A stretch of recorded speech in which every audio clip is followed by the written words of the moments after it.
రాజన్న సిరిసిల్ల జిల్లాలో ఇటీవల కాలంలో జరిగిన అభివృద్ధి కార్యక్రమాలు, ముఖ్యమైన సంఘటనలు, రాజకీయ అంశాలు, నేతల పర్యటనలు మొదలైన విషయాల గురించి మా ఆకాశవాణి ప్రతినిధి రాచర్ల లక్ష్మీనారాయణ అందిస్తున్న జిల్లా నివేదిక. ఎమ్మెల్సీ ఎన్నికల ఓటర్ల తుది జాబితాను రాజన్న సిరిసిల్ల జిల్లా కలెక్టర్ సందీప్ కుమార్ ఝా వెల్లడించారు. జిల్లా పరిధిలో 874 మంది ఉపాధ్యాయ ఓటర్లు ఉన్నారని, పట్టభద్రులు 21,614 మంది ఉన్నట్లు తెలిపారు. తెలంగాణ రాష్ట్రం ఏర్పాటులో కమ్యూనిస్టుల పోరాటం కీలకమని భారత కమ్యూనిస్టు పార్టీ సిపిఐ జిల్లా కార్యదర్శి గుంటి వేణు అన్నారు. సిపిఐ పార్టీ శతజయంతి ఉత్సవాల్లో భాగంగా జిల్లాలోని సిరిసిల్ల, వేములవాడ పట్టణాలతో పాటుగా జిల్లాలోని మండలాల్లో, గ్రామాలలో ఆ పార్టీ జెండాలను ఎగురవేసి ఘనంగా నిర్వహించారు. ఈ సందర్భంగా వేణుతో పాటు సిపిఐ జిల్లా కార్యవర్గ సభ్యుడు మందా సుదర్శన్ మాట్లాడారు. 100 సంవత్సరాల కమ్యూనిస్టు పార్టీ అనేక పోరాటాలు చేసిందని అన్నారు. 1952లో 50 మంది కమ్యూనిస్టు ఎంపీలను పార్లమెంట్కు పంపించిన చరిత్ర ఉందని అన్నారు.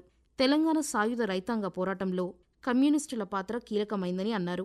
వేములవాడలో జరిగిన కార్యక్రమంలో సిపిఐ జిల్లా కార్యవర్గ సభ్యులు కడారి రాములు మాట్లాడుతూ, స్వతంత్ర ఉద్యమం సందర్భంగా అప్పటి బ్రిటిష్ పరిపాలకులు కమ్యూనిస్టు పార్టీని అణిచివేశారని గుర్తు చేశారు. జిల్లా పోలీస్ అధికారులను పలువురిని రాష్ట్ర ప్రభుత్వం పతాకాల బహూకరణకు ఎంపిక చేసింది. ప్రతిష్టాత్మక మహోన్నత సేవా పథకానికి అదనపు పోలీస్ సూపరింటెండెంట్ చంద్రయ్య ఎంపికయ్యారు. ఆయనతో పాటు మరో 5 పోలీస్ ఆఫీసర్లకు ఉత్తమ సేవా పథకాల స్వీకరణకు అర్హత సాధించారు. జిల్లా reserve inspector L Yadagiri, ARSI Satyanarayana, Boinpalli head constable Ravinder Reddy, reserve head constable Srinivas, constable Sai మహేష్లు ప్రతిష్టాత్మక పోలీస్ పథకాలకు ఎంపికయ్యారు.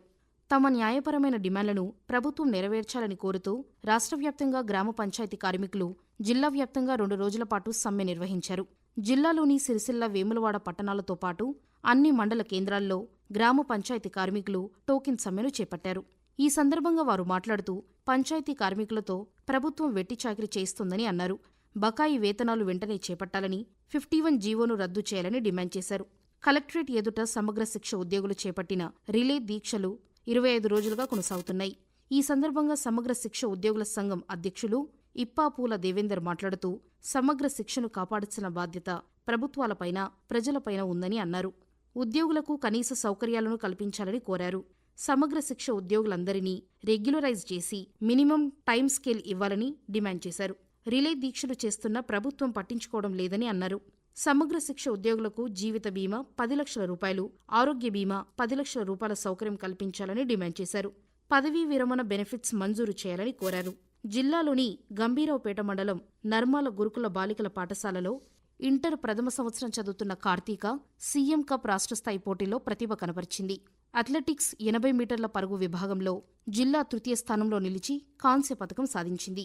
ప్రశంసాపత్రంతో పాటు 10,000 రూపాయల నగదు అందజేశారు. పాఠశాల ప్రిన్సిపల్ సృజన, వ్యాయామ ఉపాధ్యాయునులు భారతి, స్వర్ణరాణి పోటీల్లో పాల్గొన్న వారిని అభినందించారు.